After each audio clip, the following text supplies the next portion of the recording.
And we are back on the zero hour. Again, I want to talk a little bit about what technology is doing to help us as well as cause us problems. The one thing we haven't heard a lot about in the Ferguson situation is the use of drones.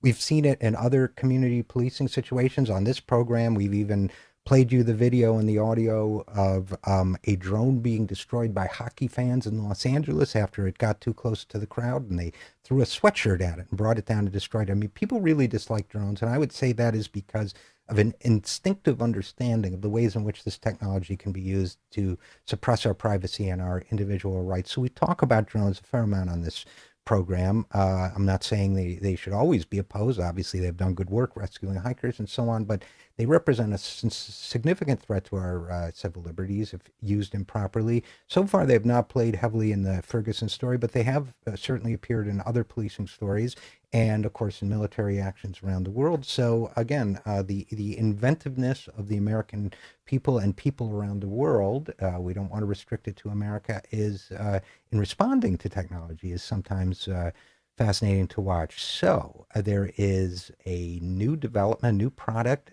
called the anti-drone tent. The anti-drone tent is a small construction of emergency blankets which block infrared sensing, making it and whatever is underneath it presumably invisible to drones, because drones rely, of course, on infrared sensors more. They have cameras as well, but when they're at the higher levels, they're using infrared sensors. So here we have an example of technology, drones, being countered by other technology, the anti-drone tent, which is currently, by the way, if you're interested for yourself or a friend, the anti-drone tent is on display at drone camping at Mediamatic. So if you Google that, drone camping at Mediamatic, you will be able to find it. Now, the interesting thing about that is that it occurred to me the other day watching television. There's something about somebody going off in the wilderness to hide. You can't go off in the wilderness and hide anymore, but you can if you have a drone tent. So, do I endorse it? Would I not in all circumstances? Obviously, I wouldn't be happy if an escaped killer or something got his hands on one of these.